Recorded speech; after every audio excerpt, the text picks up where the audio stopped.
Good morning, everybody. MDpolo here at Range USA in Carmel, Indiana. And to start off with, I want to say thank you to them for always helping me, taking care of me, and like today, allowing me to film before the range opens. So thank you very much for their continued support. Continuing our journey into 10 millimeters, and so far this will be the last one, unless there's a local viewer that has something else in 10 millimeter that they think that I should review and would be kind enough to lend me their gun for the review. This might be my last 10 millimeter, and at the end of this video I will share with you my experiences, and of the four that I'm reviewing, which one I think would be good for me. So on that note, we are reviewing the M&P in 10 millimeter. All right, so originally this belongs to my friend Jeff, so thank you very much, Jeff, for lending me your gun. When he got it, he said that the trigger was pretty awful. It was very gritty, and he just couldn't stand it.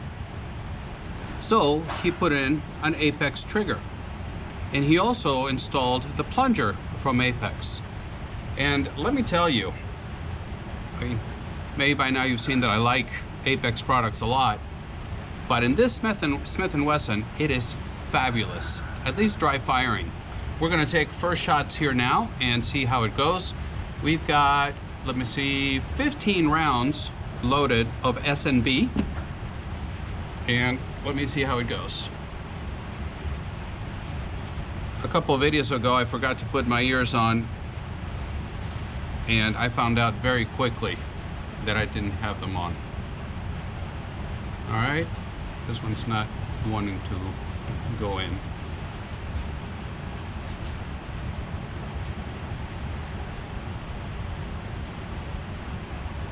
That was weird. That's never happened before.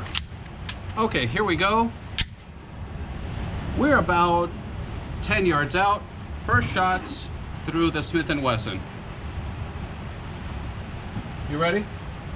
You're good?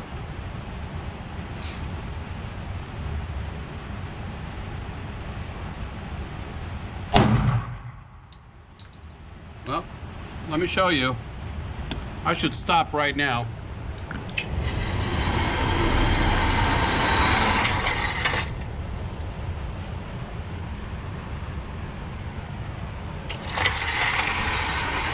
So what do you think? Should I stop right now? All right, we're back out, about 10 yards out.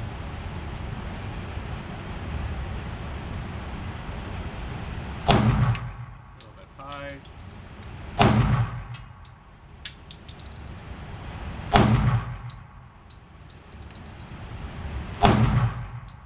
I should have stopped there. Now this is not the gun, I can tell you this is, I can feel it right now.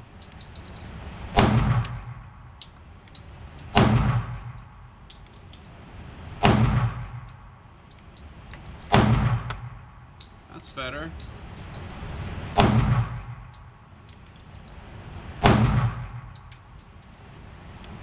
This ammo is really smoky. It's filling the range up with smoke.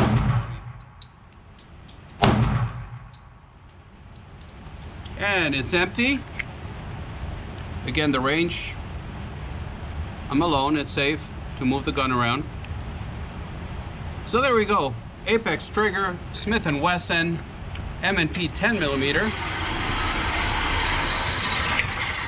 And I could feel myself, these are the first shots of the day, and not bad. For 10 yards out, that was the first shot right there. Then I went up here, I tried to correct it, went down here, and then settled for those last two. Now I can tell you, at least for me, with this ammo, it's definitely a 6 o'clock hold, for sure. There's your Apex trigger. So snappy little thing, but accurate. So now let's take it to the tabletop.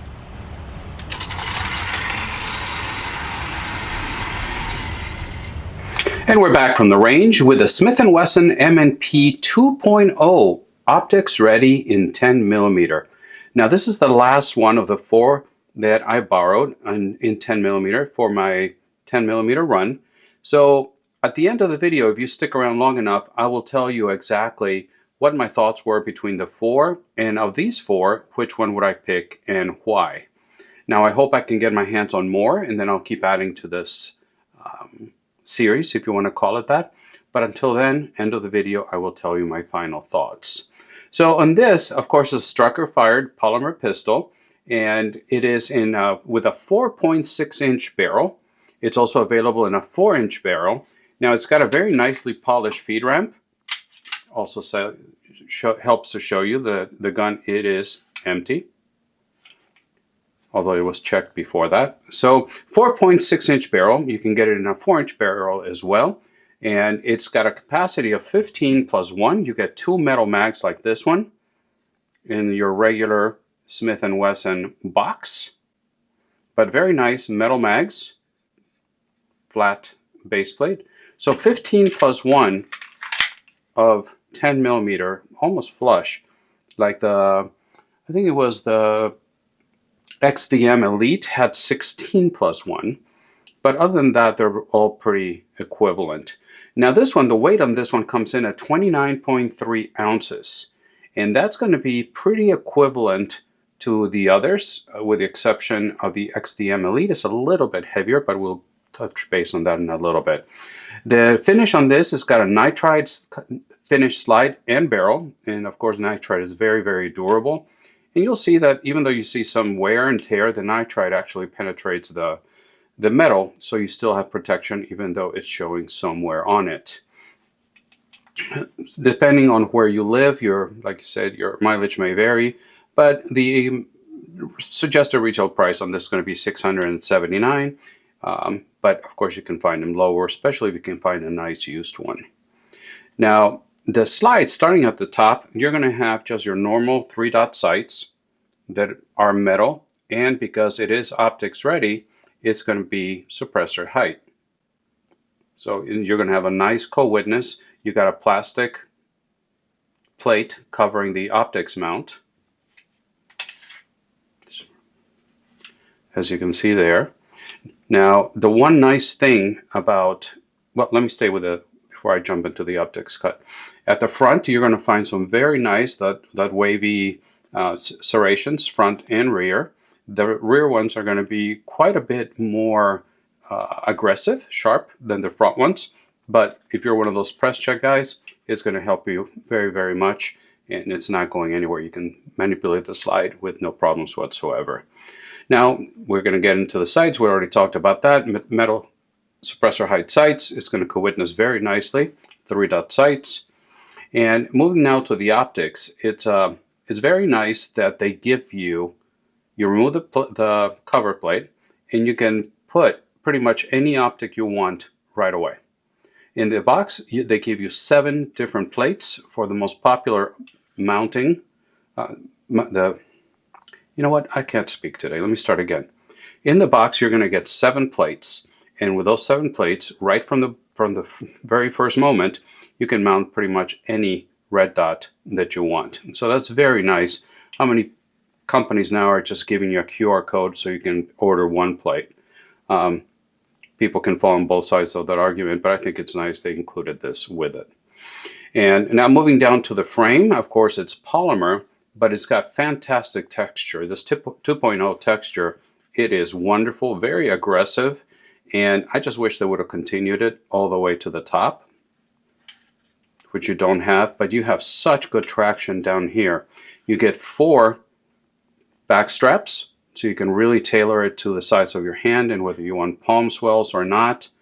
So they did a great job with that, and they are so easy to remove. Here's the tool. You just twist it, remove it, and out it goes.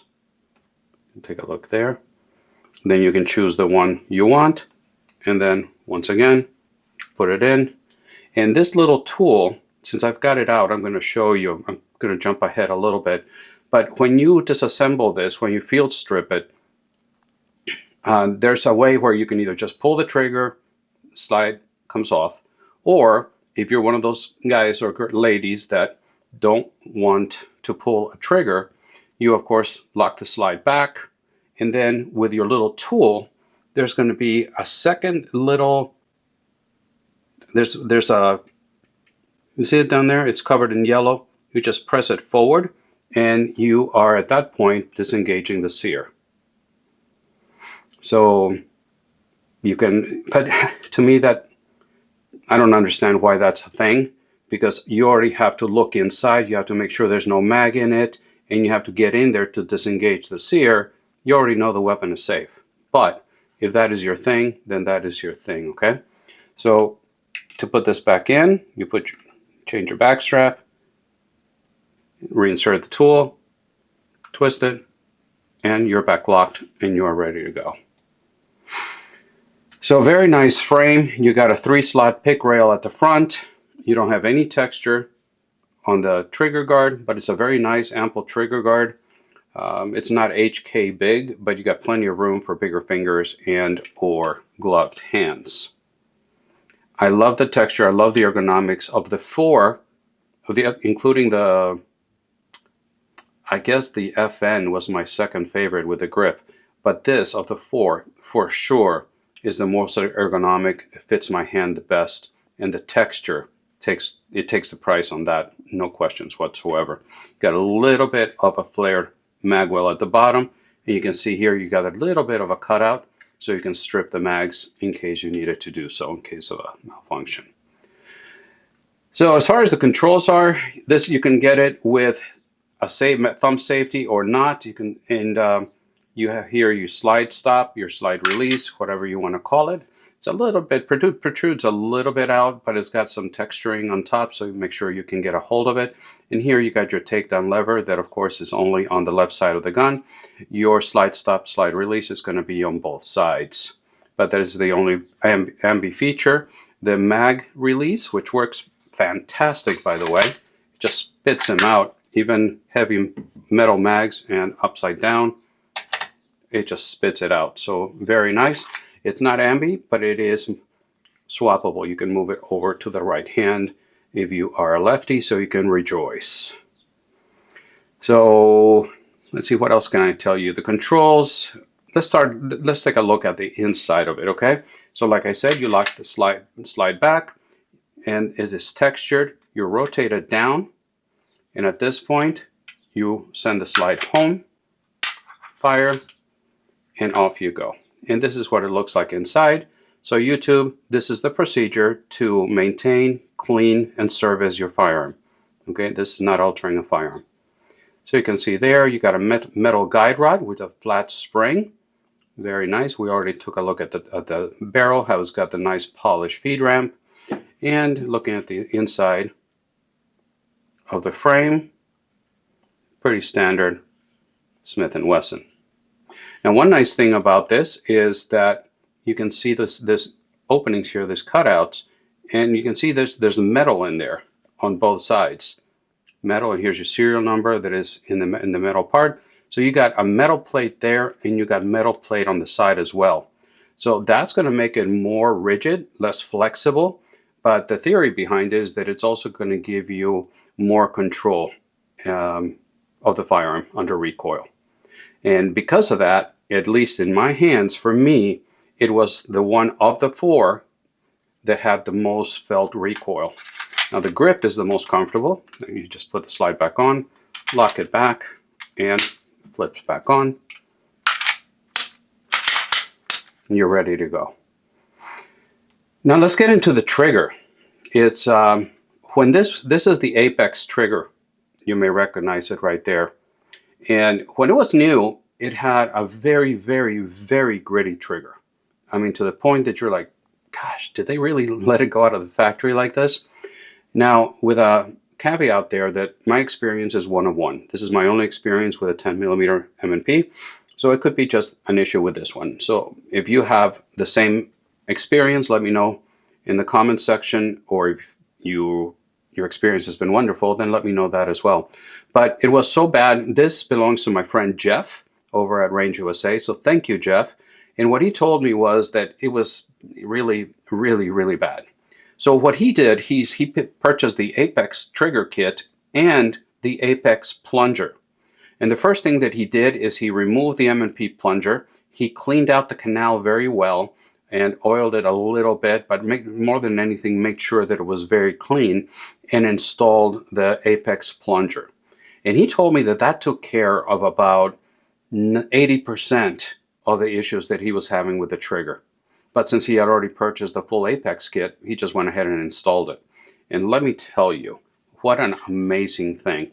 I did a trigger gauge, 5 pulls with one they had over there at Range USA, and that was pulling at about 5.5, 5.7 pounds on a 5 trigger pull average. This one here, the Apex, also on a 5 pull average, is pulling at 4.25 pounds. It is absolutely fantastic, as you are going to come and expect from Apex. Completely smooth. It's got the safety dingus in the middle. It disappears completely flat into the trigger shoe, and then that's it. And look at the reset. There, in your back, zero travel. Very little travel, zero mush, zero creep, nothing. Just fantastic. I love Apex triggers. But this firearm in 10mm with the Apex trigger and the Apex plunger, it is an absolutely amazing trigger. So I would highly suggest that if you have an M&P, that you give it a shot. Pun intended. So holsters, no issues finding holsters. There's holsters for the M&Ps everywhere, so no worries there. Now let me just jump into what I like about this particular firearm. I liked it was very accurate, very reliable. It's got fantastic ergonomics, like I mentioned, the best out of the 4 that I tested. You have no issues with aftermarket support. You have that pretty much at every gun shop that you walk into. And I also like how low the bore axis is versus the other ones. Both this and the Glock have the lowest bore axis. The XDM Elite and the FN had the highest. If that's an issue for you, then this or the Glock are going to be your thing. What else did I like? The texture, like I mentioned, is fantastic. A very deep beaver tail, so you can get high into it. So very nice. What didn't I like about it? Well, it was very snappy. Of the 4, this was by far the snappiest. The highest felt recoil out of the 4. That may not be a thing for you. I'm just sharing my experience. And the part of this, what I mentioned with the metal inserts, there's less flex in the frame, and you're going to feel a little bit more recoil. But to balance that out, it was the most comfortable and the best ergonomics of all of them. So that's a yin and a yang, right? But overall, I really enjoyed it. It's a solid, reliable, accurate, and can comfortably be a multi-purpose gun where you can flex easily into self-defense, hunting, or simply a fun range toy. So now let's get into the summary of the series between the 4. So which was my favorite? That's a tough call to make, but I can tell you right now that if I had to pick one out of the 4, for me is going to be the it's going to be the FN 510 MRD. I love the optics mounting system. I think it was the best out of the 4. I like the way it sits in my hand. The felt recoil was the lowest out of the 4. It's got a fantastic trigger, not better than the Apex, but if we go stock to stock triggers, the FN was my favorite. And that surprised me because I normally don't like FN triggers. But the MRD in 10mm was really, really nice. Like I said, less felt recoil out of the 4, and it just felt like a quality gun. I really enjoyed it. The XDM Elite had the worst trigger out of the 4. It had a really good mounting system for the optic, where most optics that require plates, they just used a 2-screw system. The XDM Elite, once you remove the plate and you put your mounting plate on, their plate system has 2 screws and a third one in the middle back here. So your plate is attached to the slide with 3 screws, not just 2 screws. So I thought that was cool. I like that. It was also the largest gun. It was the largest of the 4 in my hand. So again, the polymer felt cheap. and maybe that's just a me thing, and take it for whatever it's worth. The Glock, what can I tell you? The Glock was a Glock. It did everything okay, but it didn't excel at anything. It was reliable, it was accurate, and you can find Glock stuff absolutely everywhere. So, but again, it was just, okay, there it is. And which one am I missing? Glock, the M&P we just talked about, and we talked about the FN. So that's pretty much what happened to me. If I was going to pick one out of the 4 that I fired, I tested, I would take the FN 510 MRD. And that optic that ZR Tactical has installed on it, that Trigicon, close emitter Trigicon, was absolutely incredible. It's probably the best optic I've experienced. But also with a price tag of almost $1,000, turns that handgun into almost a $2,000 handgun. So that's a big pill to swallow. So yeah, out of these, I would take the FN. So let me know what you think about that. And out of the 4 that I've tested, which one would you take? I'd be very, very interested in learning about that. So that's all I got for you today. Thank you, Jeff, for letting me borrow your pistol. And I look forward to your comments, and especially now that we're done with the series. If you're local to Indianapolis and you have another 10mm that you'd like to lend me for a review, please hit me up on Instagram. You can find me there. And then we can make plans to get together. All right? So once again, thank you so much for stopping by. And until the next time, God bless.